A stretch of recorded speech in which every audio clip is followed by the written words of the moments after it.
Good morning, everybody. I have a treat for you. Ladies and gentlemen, this is my car. And as you can see, it is not in that desert backyard. It is here on the road. It drove here itself. The engine is working. The engine has some problems. We'll address those later. But today what we need to do is we need to clean the car, because when I was working on my engine, I accidentally left my windows down and dust got everywhere. So everything in this car is filthy. We need to go redo everything. I'm not actually even sure where to start, honestly. Well, let's start with a vacuum, I guess. Do I still have the vacuum in here? Yes, I do. Look at that.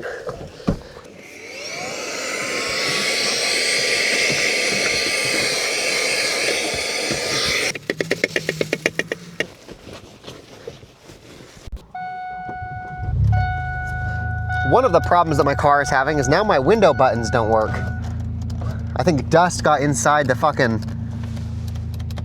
buttons and now they're not working. Oh, another thing, I cannot shift my car out of park. I need to like push this special button to be able to shift my car. It's called a shift lock release. You push this in and then I'm able to shift.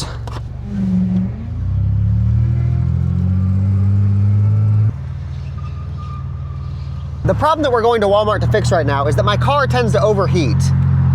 You see that? I'm pretty sure that I had a leak earlier and I leaked out all of my coolant, so we're gonna go buy more coolant and hope that that problem fixes itself.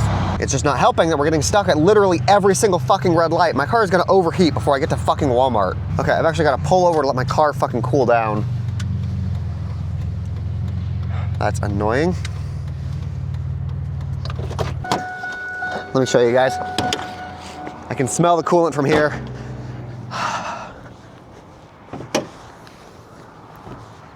Okay, yesterday there was a whole, yeah, you can still see there's some steam coming out of there. I don't think I have a whole lot of coolant in there.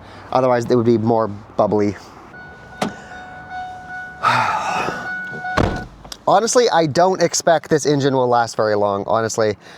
It's working now, but I have a history of repairing things and then things ending up worse than they were before I started. So just based on my previous history, I don't think this will go for another 100K. Not that I don't want it to. It'd be super cool if it does. I'm just being realistic with myself.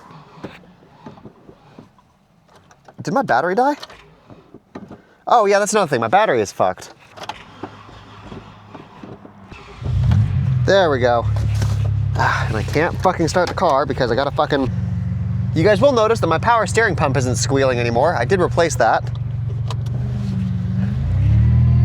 Now let's hurry before this engine overheats again.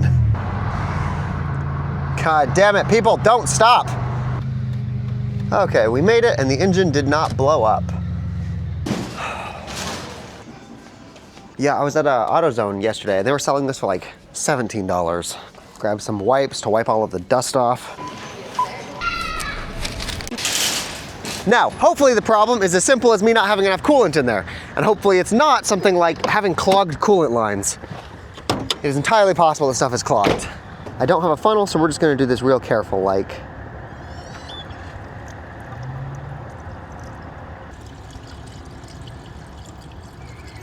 I'm realizing now, the leak that I thought that I fixed, I might not have actually fixed. It's possible that my engine wasn't leaking because there was no fluid in there to leak. Now that I know that we just didn't have any coolant in the car, the overheating problem should be fixed. But the leak might be back. Hey, the engine started. Yeah, I can't shift. I need to fucking, gotta fix this. This is driving me fucking crazy.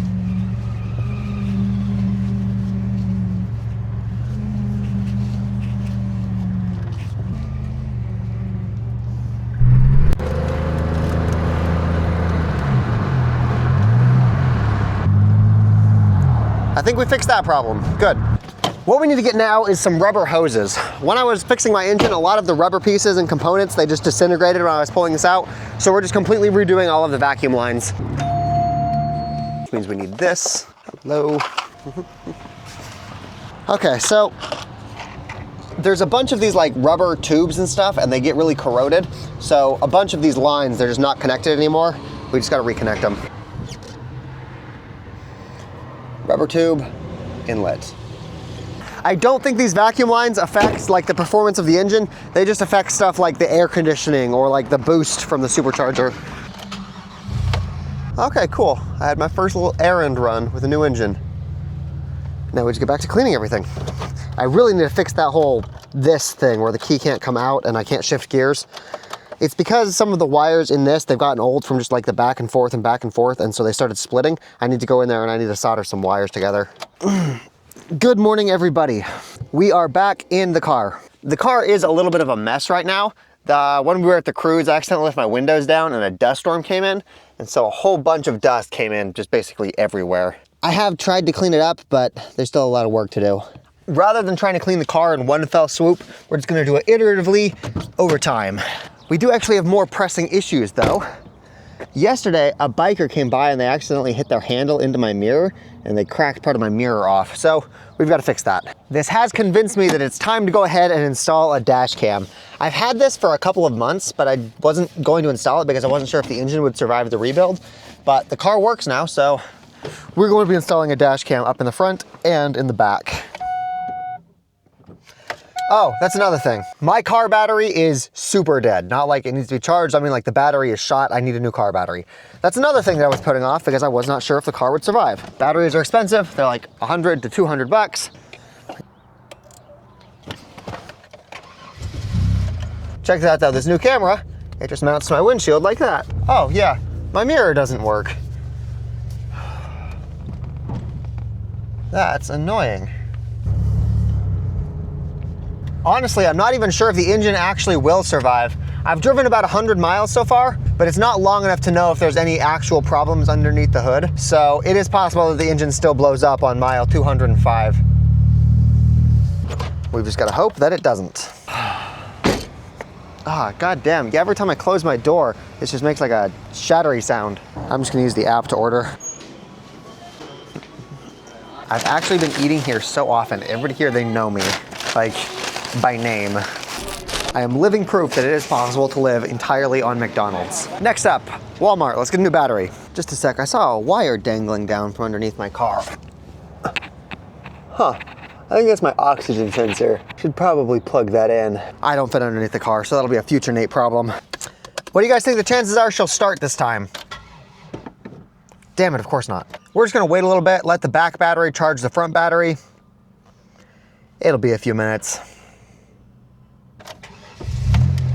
Perfect.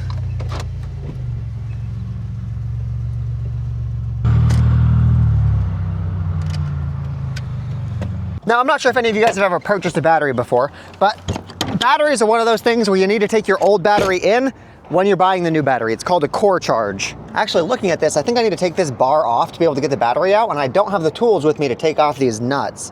So I think we're gonna buy the battery, get the receipt, and then return this battery at some future point in time. All of my tools are currently in the backyard where I was rebuilding my engine, so I don't have what I need to be able to remove my battery. But they will let you do that. If you bring the receipt that says that you bought a battery and you bring your old battery, you'll be able to get your refund later. See, like this right here, 109. This is the price of the battery if you're bringing one to trade. If you're not bringing one to trade, it's significantly more expensive. So 150 bucks.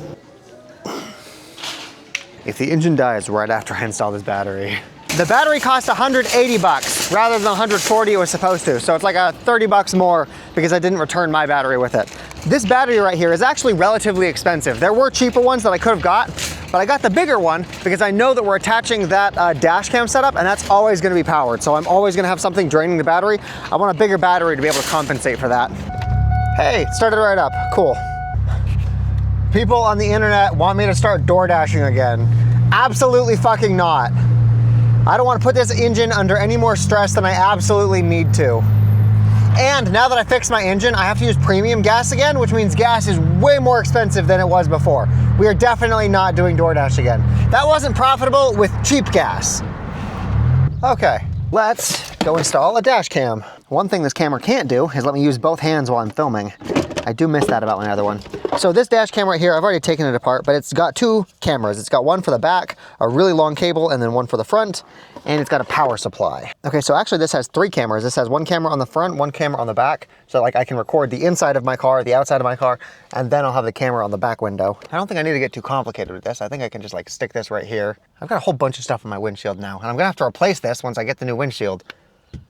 Future Nate problems. The back camera, I'm not sure if I want this low or up high. I think I want this up high, but I want it not super high. Okay, I think this is how I'm gonna figure out where I should put the rear camera. I can see the feed right here, so this is voice controlled. Show front camera.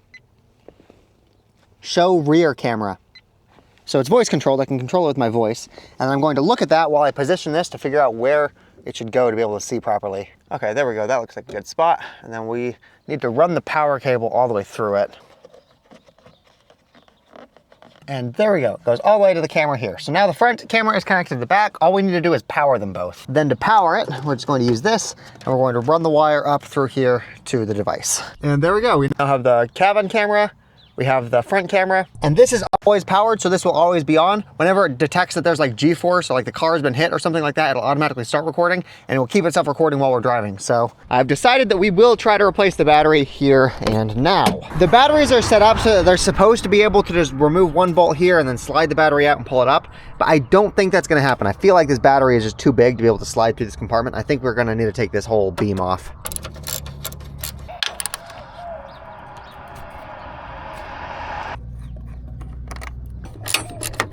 Wait a minute, looking at this, I think I might have got the wrong type of battery. Do you guys see how the ports are coming out from the side here? On the battery I got, they're coming out from the top. I don't think they've got places for screws in them. Yeah, this one just has the fucking nub on it. So we need to take that battery back and replace it for one that actually fits in my car. And I did Google this, it was supposed to be that one. That one was supposed to fit.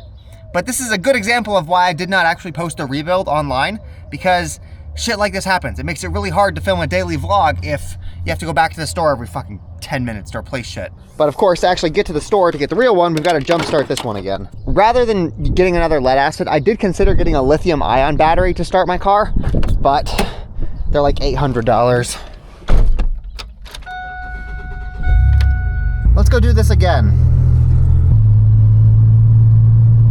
Okay, I'll be back in a second. I'm gonna run this exchange. Okay, I'm back. I got the battery. They swapped it with no problems.